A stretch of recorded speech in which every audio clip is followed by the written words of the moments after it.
Welcome to another Saturday afternoon and taking it to the nub. I'm your host, Boston Jimmie, and today, I know it's a 3 o'clock show, but my guest, Rene Castaneda from Villiger Cigars, North America. This is the time he had, so we're going to bring in Rene, and we're going to talk about what Villiger's journey has been over the last number of years under the helm of Rene as part of the North American operation. So let's bring in Rene. Right, Rene, how are you? Mr. Jimmie, very good, my friend. How about yourself? Good. I've been trying to get you on the show forever. I'm so happy you're able to find some time. You're very busy, man. You're running a major cigar operation here in the North Americas. Let's just talk briefly about your journey taking over North American operations for Villiger and how you transformed it. What did you walk into, and then how did you kind of rebuild it? You kind of rebuilt the brand here and done something amazing. No, thank you very much. Now, listen, thanks for the patience. I know that I've been busy traveling a lot, and I was just in Nicaragua. But going back to your question, actually, February 1st, 2016, I walk in as the president of Villiger North America. So 7 years ago and a couple of days. So times fly. No, listen, it was the main point for that decision from Mr. Rene Villiger, which is the chairman of the company. It was also the decision for the company to dive in 100% into the handmade segment of the business. Mr. Villiger is a firm believer that the future of tobacco is on the premium handmade side. So for a company like us, Villiger was established in Switzerland in 1888. It's more than 130 years at this point. I would say 90% of the life of the company has been focused on machine-made cigars. We have one factory in Switzerland, 2 factories in Germany, and 1 in Indonesia, just for machine-made cigars. So about 10 years ago, Mr. Villiger decided we need to shift our business to the premium handmade. And with that, opening operations in Brazil, Dominican Republic, and now in Nicaragua. Just last week, we were doing the grand opening. But it was that I was lucky enough to have 25 years experience in the handmade business. So that was the reason that they reached out to me to be able to come and take over. The company didn't have a clear path before of what they were trying to do in the U.S. market. So it was that. As anything, the first step or the first stage was to clean up a little bit the act, the image, and to earn the respect of the industry. That was the first step. And now we're trying to build up the right portfolio for the U.S. market, because not necessarily what we sell in Europe is what is going to make us successful in the U.S. And now we're trying in the stage to earn the hearts and the taste of the U.S. consumers. So that had been, especially the last 3-4 years, to develop, to create new cigars, but for the U.S. market.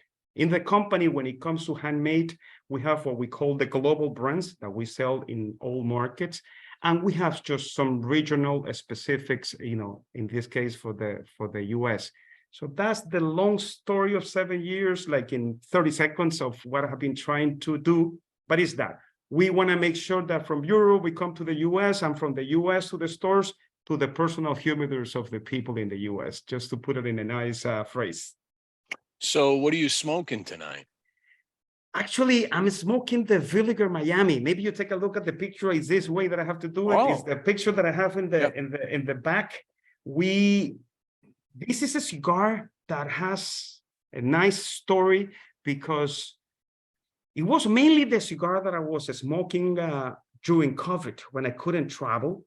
And we had some beautiful tobacco from 2016, and I told our master blender in Dominican Republic to create something mild but flavorful, and we play around with it, and it was initially it was just this one size, the Laguito Número Uno, the Lancero.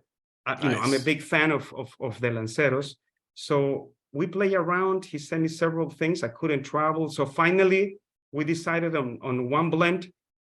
And during that year of 2020 and part of 21, I was just getting naked bundles of the Lanceros for me to smoke here in the office.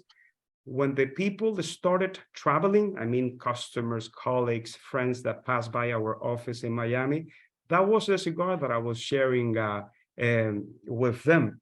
And all the time I was getting the phone call, Rene, the cigar that you gave me in Miami, the cigar, you know, the Miami, the Villiger Miami. So actually the name came from the friends that were calling and asking for the Villiger cigar that they got in Miami. So we named it Villiger Miami, very creative from our part. There you go. And sometimes And they take the consumer input. exactly. So we didn't have to go to our marketing team or any of that. It was even the names, the name came out of the people that were visiting us. So we put it last year. We only made two sizes, the Laguito Número Uno and the Robusto, and boxes of 10 cigars. We only made 5,000 cigars of each. And it was a great success. That was a cigar that we presented at the PCA last year, Mhm. and it was nice. The people received the cigar well. We can still get a request for more and more cigars. But as I told you, it was a special tobacco that we were using. So you know that was the production that we have. A total of 10,000 cigars, 5,000 Laguito Número Unos, and 5,000 of the Robustos. Is And that going to be a full production, or is that just limited and that was it?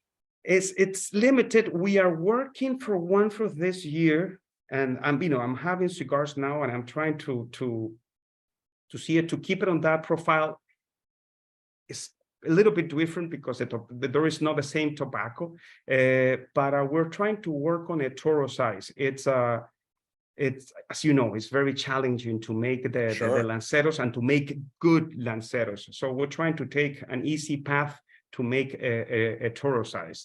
The challenge that we have is that the boss, Mr. Villiger, says, you know, we need to launch these cigars in Switzerland and Germany. So what should we do now? So the little bit of tobacco that was left, it was to make some boxes to be sent to Germany and Switzerland. So that's the reason that we're switching to a different, sort of like a different cigar for us for this year. So actually, this was the first time that a project that it was created for the US market is gonna be sold in Switzerland and Germany. We're just going to Switzerland and Germany. Again, it's a limited production thing. So they're gonna get just about 200, 300 boxes of each size, you know, to have it there for the special customers. So that's what we're doing with the Villiger Miami. So I just fired up Oh, Libertad. La Libertad, nice. That's one of our favorites. That's one of our global brands. We sell it, you know, you name it, Switzerland, Germany, France, the all the international markets. And it's a well received cigar. That was the first blend that we made at our new factory, Villiger de Nicaragua. Maybe you saw the news. We opened our new factory in Nicaragua. During Pura Sabor. Yes, and actually that was like the official grand opening. The factory, it was a challenge because we put together that factory during COVID. The decision was made in 2019. By the time that COVID arrived, we were already in the middle of construction and doing all that. So we have no way but to keep going, even if it was at a slow pace. So finally, the factory opened up, meaning operations. We're making cigars there since October 2021. So it's about a year and some months. It's just that we never had the chance to do an official grand opening. Last year, Puro Sabor was canceled. So we decided to, you know, take advantage of exposure through Puro Sabor to do the grand opening of Villiger de Nicaragua. So that is our latest or newest addition to our, you know, facilities making cigars. And again, it was a must for us to have a factory in Nicaragua based on the plans that we have for the future for handmade cigars. Now, now you went. You mentioned that when you're looking at the North American market or the American market, especially, you look for blends that meet the palate of American, and then there's the blends that meet the palate of the Europeans. And I know the European palate has been shifting over time.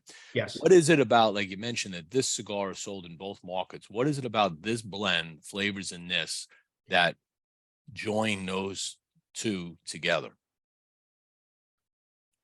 First, the Europeans, let's just start with the shapes. They're still not familiar with the box press. Box press is like a foreign thing for them. So in order to have a global brand, it cannot be a box press. It has to be a round cigar. A box press is mainly a US consumer thing. For them, round it and you get it. There must be a little bit of exceptions here and there, like Padron, because they do have most of their production. But for the most part, the European consumers see cigars as a round tube, to call it in a simple way. Them is the blend because it's just a medium body cigar. Is rich, but it's not aggressive. It's complex, but it's not in your face with the nicotine. So it's something that you can enjoy, pretty much anytime after lunch. It's not a morning cigar, but after lunch, you will be ready to smoke that cigar. It's all Nicaraguan tobacco. So Nicaraguan pure on that cigar. I will define it as right there in the center, medium body, complexity, flavorful, nothing aggressive, nothing that is gonna not want another cigar in the afternoon or in the evening.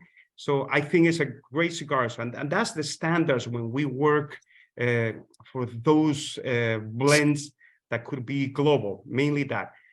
As you know, today, the market or the international markets are changing a lot because of the lack of Cuban cigars. And second, the high prices of the Cuban cigars. Insane. I just to tell you a funny story. I was with a friend and he gave me one of these Cojivas and he told me, Rene, here's a cigar for you to smoke. I'm one of those people that I'm not a collector of cigars. If you give me a good cigar, I'm going to smoke the cigar right away. But the guy told me, Rene, you might want to wait on that cigar. Today, that cigar is $30. But in a week, that cigar is going to be $55. So maybe you're going to enjoy it better in a week. Just price has everything to do with flavor. Yes, right? But he was just making the joke about it because it was crazy, the price increases in some of the brands.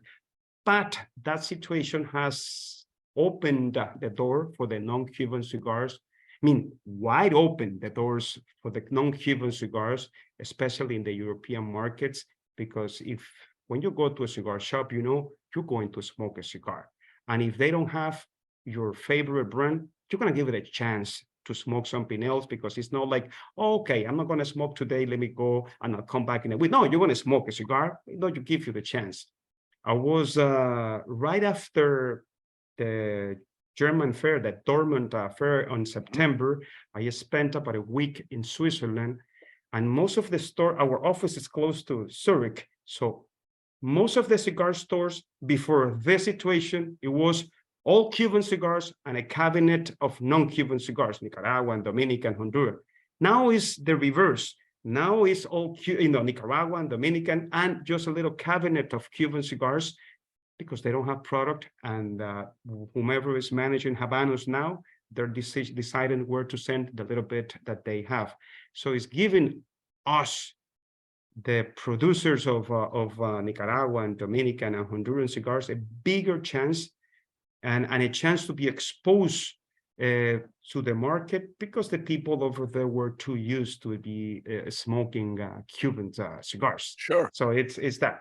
It is a problem for us, for Villiger too, because Villiger, we have a Cuban division. We are Habanos for the German-speaking countries. Villiger is Habanos for Switzerland, for Germany, for Austria, for Poland, and for Hungary. So we know exactly what's going on because we have this sisters company where we handle and manage the distribution of Habanos in the German-speaking countries. So it's a challenge. And based on my limited knowledge, it's not a problem that is going to go away soon. It will take, based on my friends on the Cuban side, 3 to 4 years to solve if they do things the right way to catch up, to be at the levels that they were before. So again, it's a great opportunity for what the Europeans call the new world cigars, to be exposed in the market. So I think it's a good thing, for all of us that we make cigars in Dominican, Nicaragua, and Honduran, and even for us in Brazil, that we have the factory in Brazil. Yeah, you opened that one up about 6 years ago, right? Yes, sir. Villiger do Brasil. It's a small factory. It's a boutique factory, and 2 cigars mainly. One with all our Brazilian puros, but one has a Brazilian Connecticut wrapper, Connecticut seed grown in Brazil. And the other one, of course, have the most known Arapiraca Maduro wrapper on that one. 2 beautiful cigars that when you get a chance, you should give it a try. I reviewed those cigars. Nice. I kind of enjoyed those. But I tell you, the Villiger that I think was my favorite all-time cigar, and I got a really high rating on it, was the Flor de Inclán. Oh, La Flor de Inclán. La Flor de Inclán was our baby. Market shift and change. We are working at this point on a limited edition for La Flor de Inclán, and we're waiting to see how this new. It's a little bit of a stronger blend, not that strong, but at least in a step up in strength. But we're waiting to see how the cigar age, because it's. How it is. You taste the cigar in a factory, they might be great. Then you come back to your home and they don't taste that great. So it's a challenge process when you're working on these blends. I'm not a master blender. I'm not pretending to be a master blender. I have a lot of respect for the people that have that knowledge.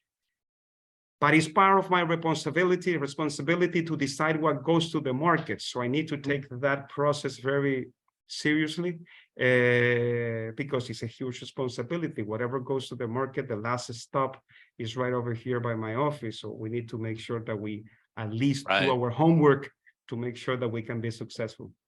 Okay. Let me take a quick break here. We're going to do a shout out to the sponsors. And when we come back, I want to dig into numbers with you. Okay. It's going in comparison, because you're like what, a $25 billion company overall. Well, a little bit. You're a huge company, 135 years in the business. Yes. And I'm trying to see what the split is. You think about this over this break, about the split between what North America is contributing to that bottom line. Absolutely. All right. So we're going to do a quick shout out here. Today's show is brought to you by Casa Cuevas Cigars. In the 19th century, Juan Cuevas, Spanish immigrant from Santander, began what was to be a family business which now spans 4 generations. Like others fortunate enough to live and work in Pinar del Rio province of Cuba, Juan commenced cultivating tobacco, turning it into a successful business. Following in his father's footsteps, his son Juan Jr. continued with the family business, successfully expanding it until events which took place in 1959 forced a dramatic change.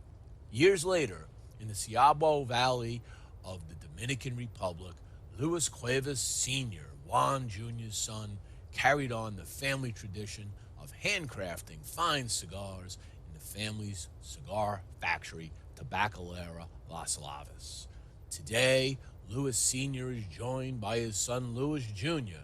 in the manufacturing and sale of premium long filler cigars at their factory, Tabacalera Las Lavas in Santiago, Dominican Republic.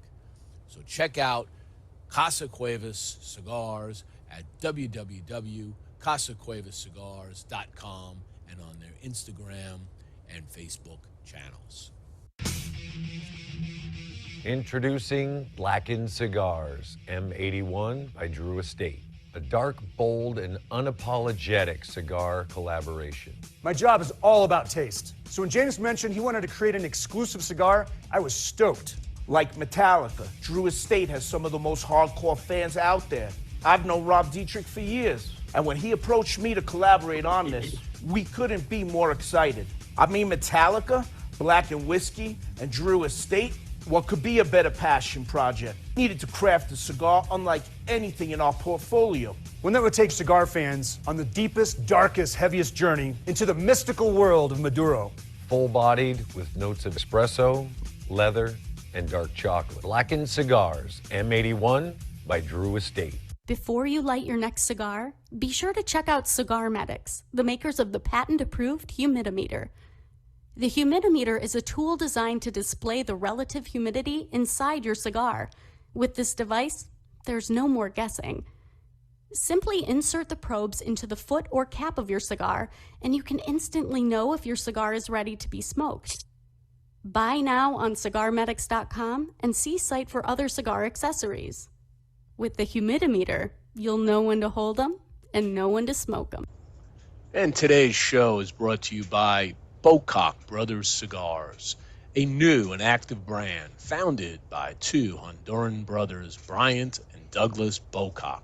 The brand zeroes in on those folks that are looking for easy-to-smoke cigars inspired by unusual circumstances.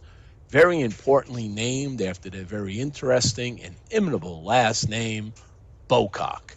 Right now, Bocock Brothers is featuring their signature edition, made at the A.J. Fernandez factory in Estelí, Nicaragua. It features an Ecuadorian Sumatra wrapper, a Nicaraguan Habano binder, and a Nicaraguan filler. Available in 3 popular formats, a Robusto, a Toro, and a Gordo. You can check out Bocock Brothers Cigars at www.bocockbrothers.com. And today's show is brought to you by Platinum Nova Cigars. Platinum Nova is a family-owned and operated premium cigar company. Only the highest vintage tobacco and the most skilled hand workmanship go into the making of each Platinum Nova cigar. This results in a timeless blend of art and craftsmanship. The Nova brand and the family's work are a tribute and an honor to their grandfather to always remember him and his infinite passion for the finest cigars. Their love for cigars started with their grandfather, a dedicated master blender and entrepreneur in the cigar industry. So the next time you're looking for that exquisite cigar experience, pick up a Platinum Nova. You can check them out at Platinum Nova Cigars, www.novacigar.com, and on their Facebook, Instagram, and Twitter channels. That was a good one. That's good, right? And, That's good. and it wouldn't be a show from now to July if I don't shout out one more thing for everybody, a little public service announcement really quick, and then we'll roll on with the show. As you know, we are doing everything we can to raise money for Autism Speaks. Okay, so Stogie Press, myself and my son will be climbing this mountain, Mount Fuji, in July. Between now and then, we want to reach out to the cigar community to try to raise as much money. You can scan that QR code. It'll take you to all the information on Autism Speaks, where you can donate any amount you feel you can, and let's see what the cigar community can do to raise money. We have great expectations on this, so get out there, pass the word, let them know what we are doing here on Stogie Press in time for July. It seems like you're in shape for that one already, no? I've lost lots of weight, 70-something pounds, got workout 3-4 days a week in Taekwondo, got my stamina going. Heck, yesterday, for the first time in my life, I broke through a board with my fist. So I feel good. do you do any special exercise just for that challenge or not? You know how that works? For what challenge? For breaking a board? No, to climb the mountain. You know, one thing is to go to the gym, another thing is to climb a mountain, you know, at least from my point of view. So there is some challenges. I do run with the dog at night now. Okay, so I do that. My knees are much better because I'm not carrying 70 pounds extra on my body. So my knees are in good shape. So I'm all good with that. My biggest challenge is going to be going from sea level to 13,000 feet in a week because the oxygen. All right. Absolutely. That's the biggest challenge. So you bring some oxygen cans with you, they say, just in case, and you do it in 2 days. You take the first day, you go up to what they call level 8. And I don't know exactly the altitude, but it's way up there. And there's a base camp there that you sleep overnight. You get up there and you go to sleep around 7 to 8 o'clock at night. You wake up at 1:30 in the morning. And then the hardest part of the climb is that last part because the elevation, the angle gets to be more like 45 degrees. And that mountain's always snow capped. So it's cold and could be snowing. It could be anything up there. And then you climb up, takes about a couple of hours to climb up to the summit. And then you watch the sunrise over the top of Mount Fuji, if it's so nice to let you see the sun. Listen, I have like 20 more questions about that because it sounds like a great challenge, but I will leave it, for when we get together for a cigar. But I just have one. Can you light up a cigar in that altitude? Well, we are going to find out. First of all, I don't know if you're allowed to smoke on the mountain because it is a national treasure. Okay. So I'm not sure what the Japanese rules are, but if the Japanese rules allow you to smoke on the mountain, I will fire up a cigar at the summit and we'll see what happens. Okay. And then we got to climb down a mountain, which is, they say, can be more treacherous than climbing up the mountain because it's all loose shale and stuff. So people kind of slip and stuff going down, but it takes a few hours to go down the mountain. We're going to have fun. All I know at the end of this, there's going to be a lot of sake involved. For sure. Now, good luck. Good luck on that one. So we're going to have fun with this. Anybody, again, go out there. You can go back and look at this. You can scan that barcode. Just do it. Just help it out. We'll see what we can do. Let's get back to Villiger here. So you've taken over the reins. You've been doing this for now 6 years or so. When you look at this big company, it's been around for 135 years. What is the percentage of the American market in the total number of cigars? And I guess you could break that down to total value versus just premium cigars. No, listen, overall business, we're just last checked, it was the end of last year, the closing of the year, we're just about 11% of the total business of the company. It is the fastest growing division for the company, for sure. Don't give me all the credit. COVID helped us a lot to sell more cigars too. But we were, at the right place at the right time with the right mix of cigars to execute. And also we had inventory in place. We take very seriously the management of the cigars and the inventory that we had in the US. So we were well positioned to that one. But yes, listen, from giving numbers to 1 million to almost $10 million in cigars in 7 years is not a bad situation that we have accomplished over here. We have accomplished a lot, but we still have a lot of room, to go, especially for the people to identify the consumer what Villiger was about, because some people think about Villiger, whoever knows about Villiger, first as this big machine-made cigar company. Some people might think as this big old company, especially that Villiger was a late comer to the US. Let's say the consumer today are not that familiar. So that has been our job also for the people to know that we are committed, let's say, to make world-class cigars when I'm talking about the handmade. Still in our portfolio for the US, we're about at this point, because at the beginning it was mainly machine made. When I started today, I can say that is, wow, almost 45% of what we sell is handmade, and 65 and 55% is machine made. We have been growing a lot in the handmade. The machine made, keeps getting into more distribution. Two different exercises. When you talk about the machine made cigars, it's more about opening doors of distribution in the different channels, not just the cigar shops that we have accomplished for the most part. That now is the mass market to have access to that when you go to machine made cigars. In our cigars, I would say 70% of the portfolio on the machine made is 100% tobacco in them, real tobacco. But then on the handmade is the one that we have put in the energy, the effort, the resources to get there from a little bit to be selling close to 5 million cigars in the US. So it's interesting what's happening.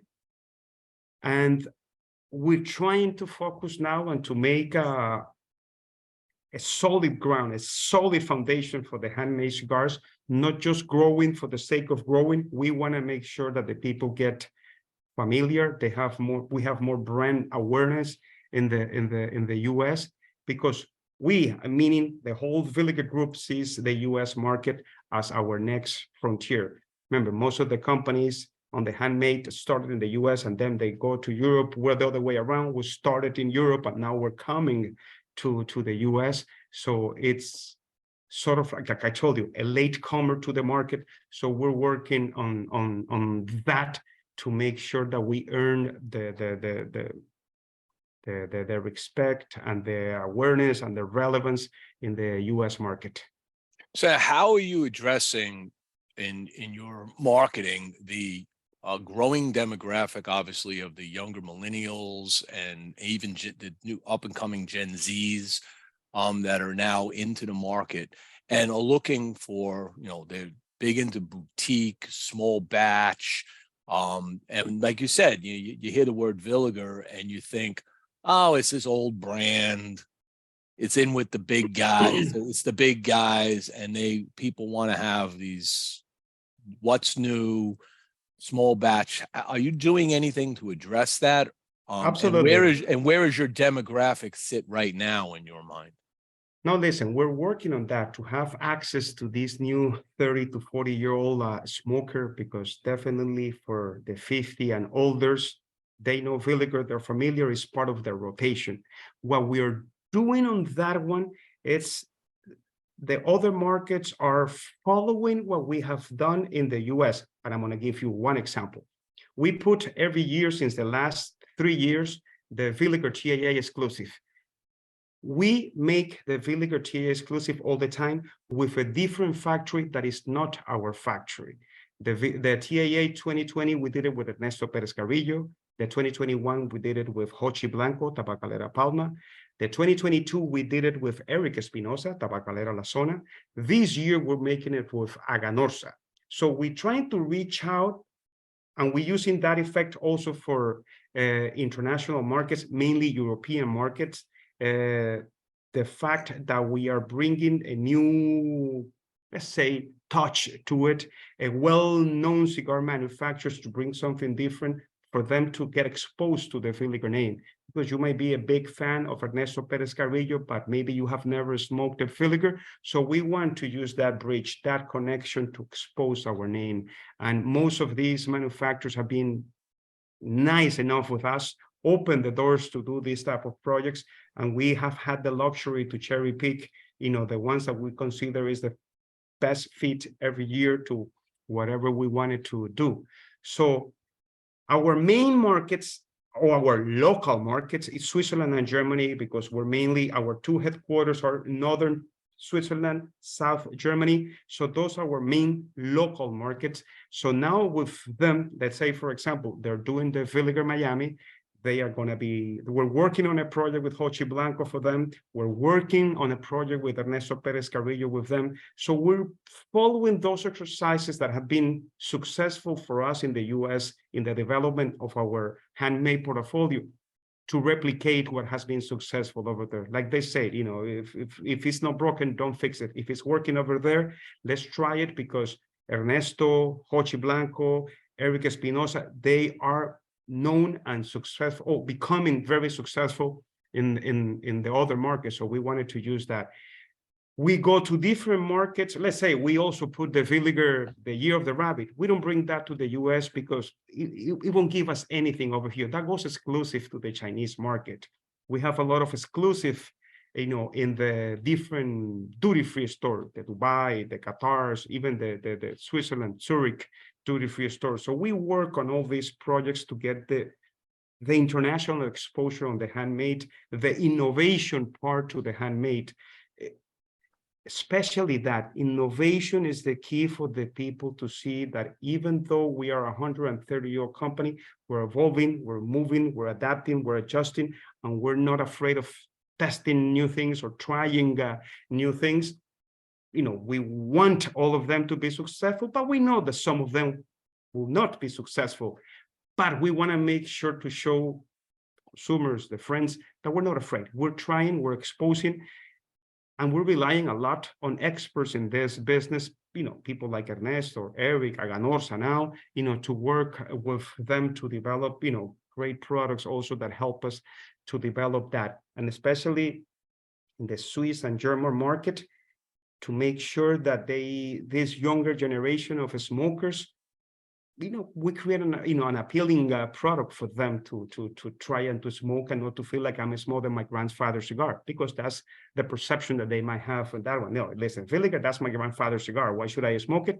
No, you should smoke it because now we're trying these new things, Hey, I'm the grandfather of it. Are you kidding me? It's like, so Gabby Caffey chimes in, Gabby, he says, the real connoisseurs know and love Villiger. Oh, nice. Thank you very much, Gary. Mr. Caffey, he is a gentleman, man. He is a great guy. Yeah, so that's pretty cool. No, but it's that we have a lot of moving parts within the company, because at the end of the day, we do have mega foundation on the hand and the machine made cigars. We sell 5 billion of those cigars worldwide. Billion with a capital cigars. B. B as a lot. That's a lot of cigars. That requires a massive operation.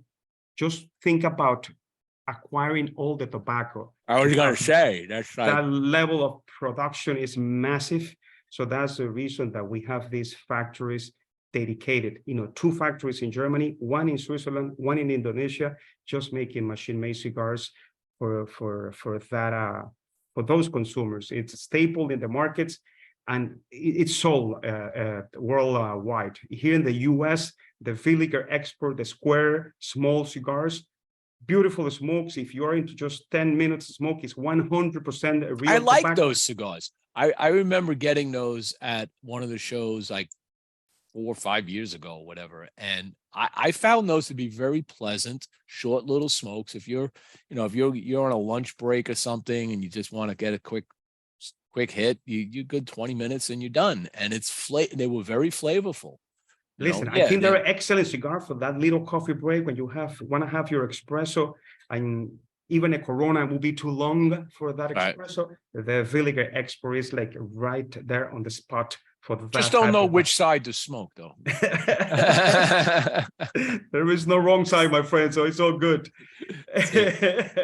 Let's go back and talk about the Nicaraguan factory. So you just did the ribbon cutting. It's been operational for a while, and one of the cigars that's coming out of that you've announced, which was put on hold for a little bit, and now I guess you're releasing it right now. Yes, is the new Villiger Nicaragua. Talk to me about this cigar, because I'm interested in this and I'm looking forward to it. Absolutely. No, listen, this is the one, because like I told you, the first cigar that we start making over there was the new Bolento for La Libertad, but this is the first limited edition that we put out of this factory. So we started with this project, and I would say right when the factory was opening on those, and at that moment we also had the problems of the supply chain of the boxes, the this and that. We were supposed to release the Villiger de Nicaragua to 2022, because it's called Villiger de Nicaragua Edición Limitada 2022. We were supposed to have it in the market on November last year, but due to some delays in the packaging, we are just releasing in now. It's 500 boxes of 20 cigars, so it's 10,000 cigar production. We put it as a torpedo box press for the US, and we did for the European market the same cigar rounded on a Toro size because of the explanation that I gave you before. Right. So for the European market, it's a rounded cigar. For the US market, it's a box press torpedo. I think it's a medium to full body cigar. It's very rich, very tasty. And again, be prepared. This is not an empty stomach cigar, meaning go have a steak dinner. It's your evening cigar. It's not like it's, you know, if you're a professional smoker or a cigar aficionado, you'll be totally fine with it. My only recommendation, unless you like to start with double and triple ligeros in the morning, to start with that cigar. You know, there is some people, I have good friends that they do start the day that way. But you know, it has this sweetness. We even put a Pennsylvania broadleaf as the binder. So just to give an idea, it has an Ecuadorian Sumatra wrapper, it has Nicaraguan tobaccos inside, but the binder is a Pennsylvania broadleaf. It's a very rich, it has personality, it has character. And you know, we're very pleased with it. We started shipping actually last week. I want to stop you for 1 second because Franklin Pauly, and you might know Franklin, he says a 6x52 torpedo, Villiger de Nicaragua with the blue band, surprisingly enjoyable. And I know Franklin, he knows cigars, so I'm going to take his word. Now I want one. We'll make sure that you get one. No, but I think it's a fantastic cigar. I would say a good representation of what a Nicaraguan cigar should be, and that's what we're aiming to make sure that we represent the country that of origin of that cigar.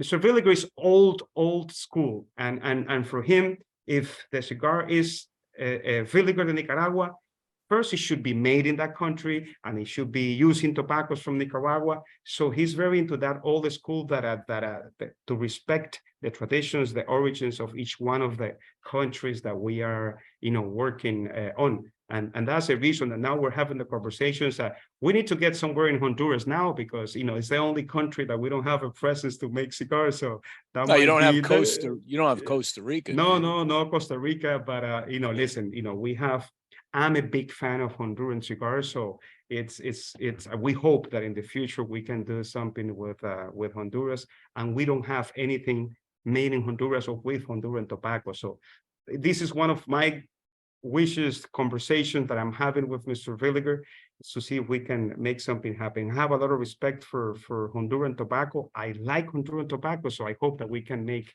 something happen in Honduras in the near future. But Villiger in Nicaragua, listen, we did a partnership with Joya de Nicaragua. They are our operational partners over there. You know, we didn't want to go to Nicaragua and trying to reinvent a wheel. We just found what we thought it was the best partner that we could have to help us to put us a state-of-the-art factory and to be operational like from day one. And the relationship that Mr. Villiger and Dr. Alejandro Martinez Cuenca have is many moons. So they decided to put it together. Actually, the factory is right next to Joya de Nicaragua, located over there. Great partnership, and especially they have facilitated everything and anything to that factory to be successful, to the point that some of their senior employees at Joya were promoted to become the managers at the factory, at the Villiger de Nicaragua factory. So we're very pleased. They have a lot of expertise, a lot of knowledge.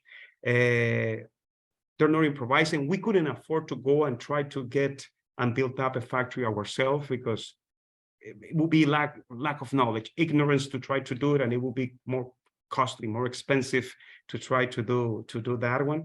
And like, for example, we wanted to have experienced rollers from day one because we couldn't afford to have a school to train rollers and all that good stuff. Maybe in the future we'll do it, but that was not what we needed today. So I think Mr. Villiger made a great decision, to create this partnership and to have the Martinez Cuenca family behind Villiger de Nicaragua and to be operating that factory from day one. Now, when you've been smoking cigars a long time, like me, and you said you like the Honduran tobacco too. What is your go-to profile on a cigar? What is your favorite profile? What do you like? Spice? You like sweetness? You like? Let me put it this way: I tend to stay when I'm not working. Let me call it that way. Like I go to my humidor, let me smoke whatever I feel like smoking. I tend to stay from mild to medium because I tend to smoke 2-3 cigars a day. That's my choice. I mean, the only reason that the Villiger Miami is the only cigar that has been made because it was originally made for me. It was not for anything else. It was not supposed to be commercial. It was just supposed to be a cigar for myself and to share with friends and to be shared with friends. Actually, that was a cigar that I was looking on the mild to medium side with a lot of flavor, a lot of nuances, a lot of flavors in between without being overwhelming on the flavor. So I tend to go to that. I smoke strong cigars. I smoke medium to full body cigars, usually by the end of the day. And I smoked a lot of them because I'm testing blends all the time. And because one cigar that I smoke a day has to be a cigar that is a non-Villiger cigar, just to learn, just to experience, just to see what's going on with the market. Yeah, so from the 3 cigars that I smoke a day, 1 has to be a non-Villiger cigar. So that way I can, listen, it's a homework, but it's a very nice homework.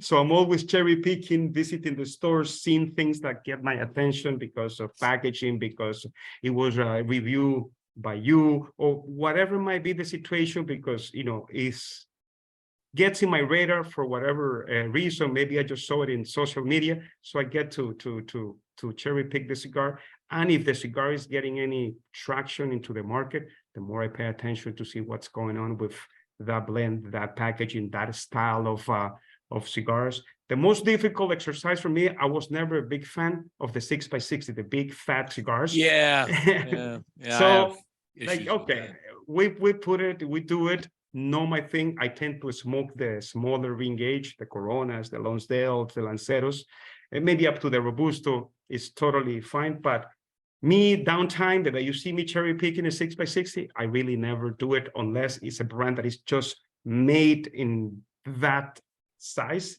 that I go for. But I tend to smoke a little bit. I like Cuban cigars too. I don't, because of the company, I have access to Cuban cigars. So I do smoke quite a bit of Cuban cigars. But like I always tell my friends, it's not that Cuban or Dominican or Nicaraguan is better. Each country has great cigars, good cigars, okay cigars, and bad cigars too. All of them. There is no exception. It's just a matter of taste or what is it that you're looking for. I see, for example, and this is just my personal experience, for whatever reason, my Honduran cigars tend to age better and they get better with the time. I don't know why. Maybe it's just my personality, my taste profile, that I really enjoy a well-aged Honduran cigar. But I see that there is more flexibility, to call it in a way, in Dominican and Nicaragua for blending, for accessing to doing different things, to play around with different tobaccos. And there is a lot of expertise too with master blenders in those 2 countries. So that's the reason that you see beautiful things coming out of Nicaragua, beautiful things coming out of Dominican Republic. And it's fun. It's fun to be this time in the cigar business. They're just great cigars. I think it's actually difficult to make a bad cigar these days.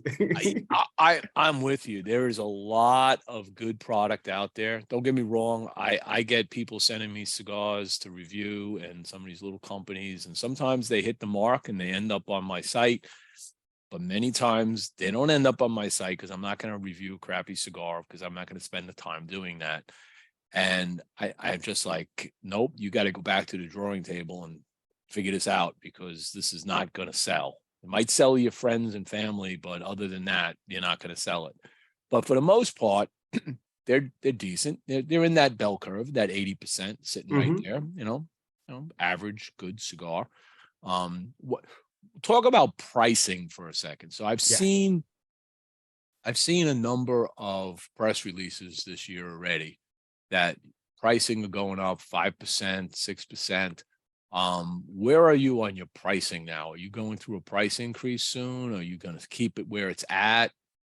We did this, in some products. We had to increase the pricing, and it was overall an average, say 5%, maybe a little bit less than that, but it was not in the machine made. It was mainly in the handmade and in a handful of brands. As I told you, I think because of the company that we're very good at managing inventory and the cost of the products, that we haven't had the need. So, like, for example, we didn't increase the prices last year. We did in January, this started the year, but it was a little bit less than the 5%. We're trying to understand better, the price of what the Villiger product should be for the consumer. We're trying to still earn the respect from the consumer. So we want to make sure that we are not outpriced just because they're not that familiar yet. And the most expensive cigar that we have put out there, let's say, is this Villiger de Nicaragua, and even the Miami, that it was a $15 retail price point. And can we charge more? Maybe yes. But we as a company understand our place in the industry, and we respect the consumer, and we want to make sure that we get a better chance for the people to try our cigars, not by outpricing ourselves. So we're very cautious on that one, because of the company that we are, the stage that we are in the US. So we want to make sure that we move as we learn about that. And listen, it was last year the first time that we put a $15 cigar. Before, we were mainly at 12. But when you go to the high-end part and you tend to spend more money in packaging and boxes and all that, the prices are going up. So that's the main reason that we decided to go to 15. Again, we are in that learning curve of the US. As much as I have 25 years working in the cigar industry in the US, listen, it's a step-by-step approach because of the company that I represent. It's part of the company giving us a little bit more autonomy to have more confidence on what we do. So it has been a process, and that's the reason that you have seen what I considered a good evolution of Villiger, but it's a well-thought process of execution. We didn't went out, or I didn't went out, because I'm the responsible for this, to create the next flavor of the month. We're trying to make sure that we create cigars that are part of the regular rotation of the people. That is a step-by-step process. That is just like this year, we just have a great cigar, and then next year we disappear again. Like, no, that is not the intention of this one. So we're very cautious on the growth. We're very cautious on the production to make sure that we have the consistency, we have the right price. Again, it's part of that process, a well-thought-out process to build a legacy brand. Villiger is already a legacy brand, but it's not a legacy brand in the US. So that's my responsibility, and that's part of the approach that we take with Villiger in the US. It is a huge responsibility. It's a big company. It's a well-respected company, and I'm responsible of the market with the best future for the company, with the most potential for growth. So I need to make sure that we don't, lack of a better word, make stupid decisions here. Yeah, that's smart. You're a very smart businessman. And I try. At least I try. That's right. No, that's the reason. That's the reason that you don't see me doing much of the interviews and giving the exposure on that one. I'm more a behind the scenes guy. I'm the business guy. I'm the guy moving the pieces and putting the puzzle together for everything to look pretty and for everything to move smoothly into the future. I have to applaud you also on, I've noticed most recently, this late last year, maybe going into this year, your social media presence has Thank you. grown. Okay. You're coming out with these beautiful posts of your brands. I see them across my feed all the time.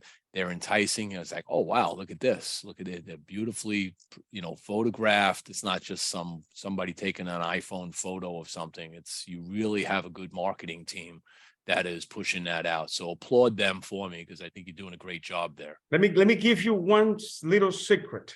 You need to hire photographers that are cigar smoker for them to capture the essence of a cigar. It's not just a great photographer, it's a great photographer that smokes cigars. That makes the magic happen. There you go. All right. So we're coming up on near the end of the show. This is the point where I get to ask you some lightning round questions and learn about Rene, the person, not the cigar guy. Yes. Shoot. We'll start it off easy. You got children? 2 daughters. The oldest one, Sofia, she is 23 and she lives in Milan in Italy. She went to school over there. She studied business administration. Now she's working with a marketing agency in Milan.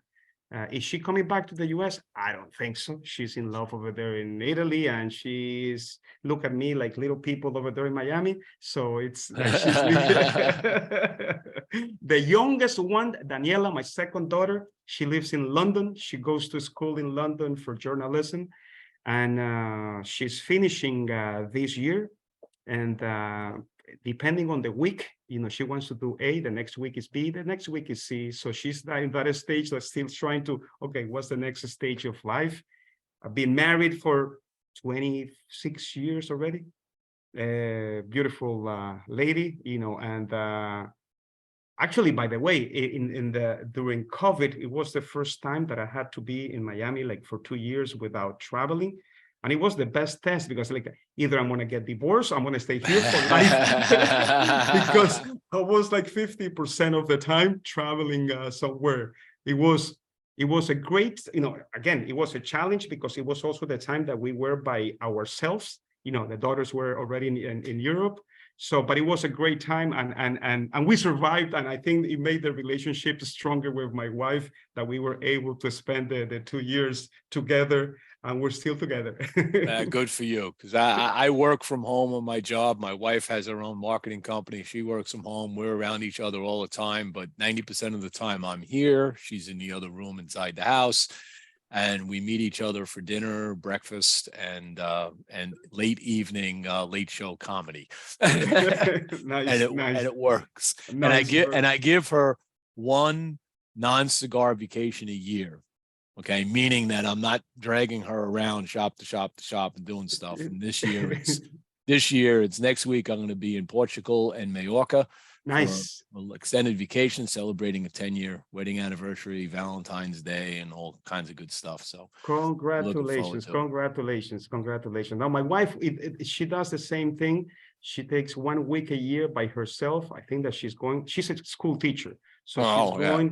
So she's going to Italy to spend a week with Sofia, our daughter over there in Milan. And I'm not part of the picture because if not, she's going to end up the cigar shop, the cigar bar. So let's dive a little deeper into your life there.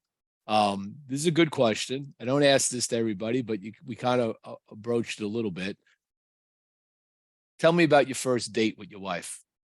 It was a blind date. It was one of those things like you don't want to do. Like a good friend of mine called me, Rene, I'm going out with this chick and she has a friend and I need somebody to come with me. Need a wingman. Yes. I said the usual deal. I'll go. If it's not good, I'm out. If it's not good, I'm out of the deal. So I went there, and 26 years later, I'm still in the blind date. So it was a great deal that time. There you go. Fantastic. No, but it's nice. Listen, another thing, like for example, I'm an industrial engineer by trade. Hey, join the club, man. I'm an electrical engineer, but that's nice. And my wife is a very smart woman. And let me tell you, last year on my birthday, she told me, listen, Rene, you're 53 years old already. You have about 15 years of active life. So what is it that you're planning to do when you retire? Because you don't play golf, you don't surf, you don't do, the only thing that you do when you're free is that you read and you smoke cigars. So what kind of retirement is that one?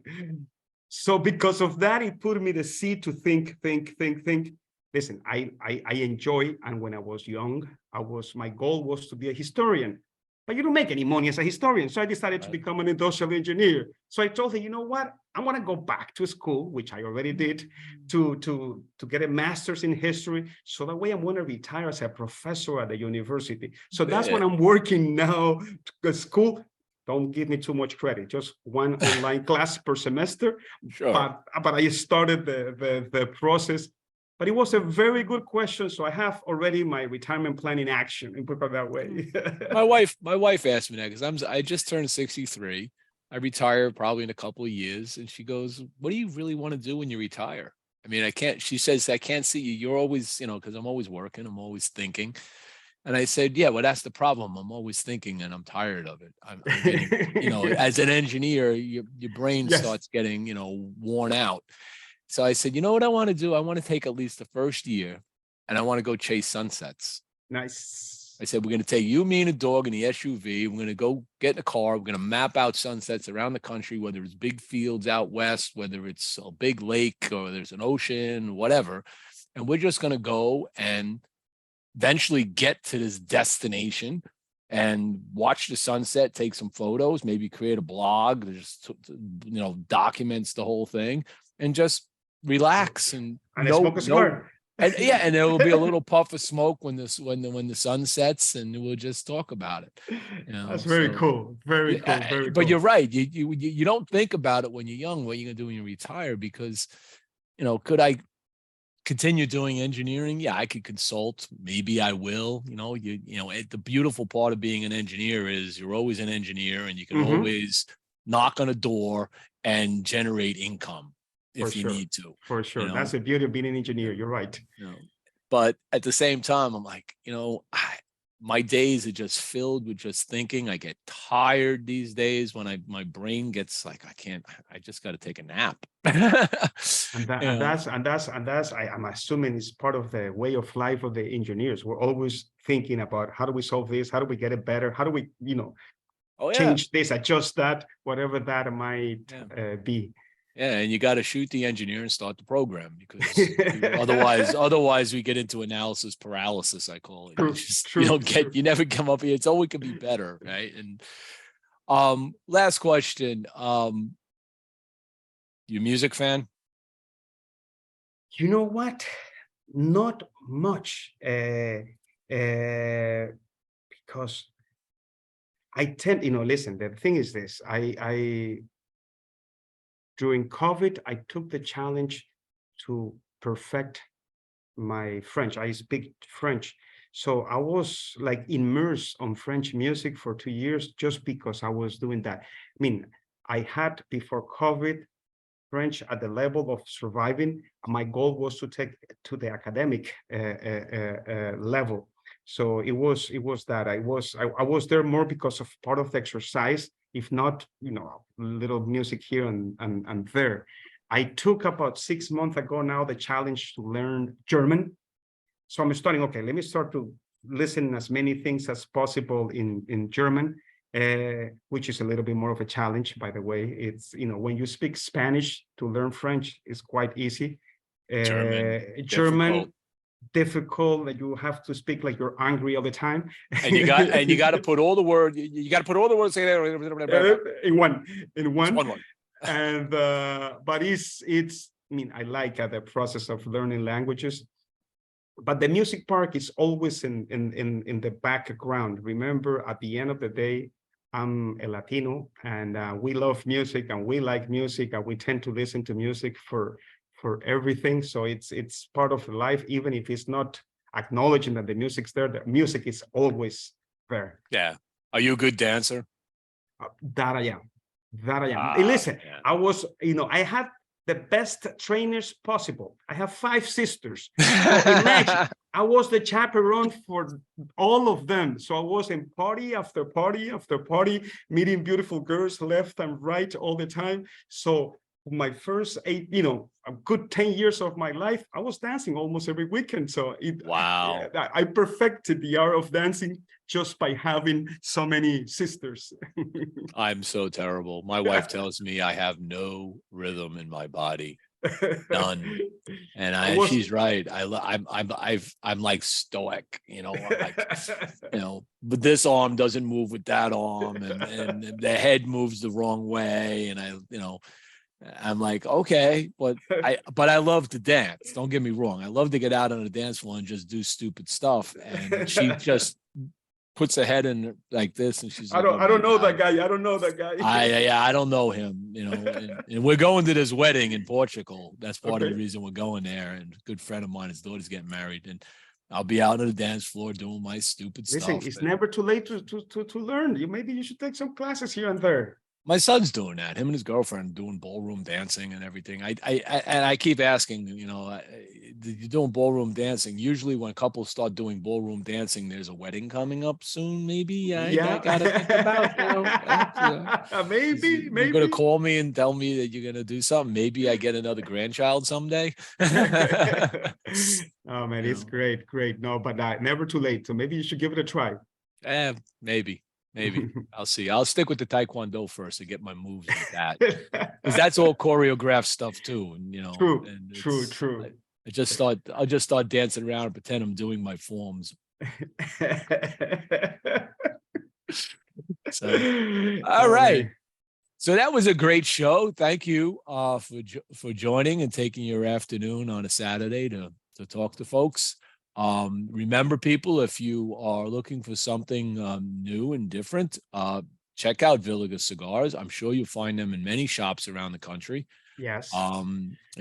If you can grab one of those Nicaraguans, go get it, because I'm hearing good things about them already. So it might add to your rotation, or at least put Villiger on your map. So check them out. I want to thank all the sponsors. Without them, the show is always a little harder to do. And I'd like to thank you. I'll give you the last word, Rene. No, listen, thank you so much. And thank you for having me over here. I was looking forward to this conversation. I told you last time I saw you, maybe it was before COVID. I almost didn't recognize you when I saw you on the screen. No, but thank you so much. And again, go to your local tobacconist. They ask for Villiger. They should have at this point, or getting soon, the Villiger de Nicaragua. They might have some of the Villiger Miami left. Those will be my top recommendations right now. And of course, there is more. There is La Libertad. There is La Flor de Inclán. There is the Cuellar Cream, the Black Forest that we have out there. So we have a nice selection at this point. We have 8 different brands, if my memory is good, out there, for different flavor profiles. So go and enjoy them. And if you want more information, visit our website at villigercigars.com.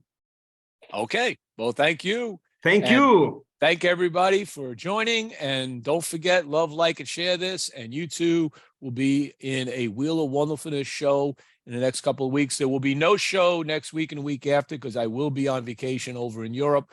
There will be no time. And then I come back from Europe. I'll be at TPE. As soon as I land, I hop on a plane, turn around, and head out to Vegas, finish the week off. And then we come back. We'll pick it back up on season 4, taking it to the nubs. So thank you, everybody. Have a great day. Bye-bye.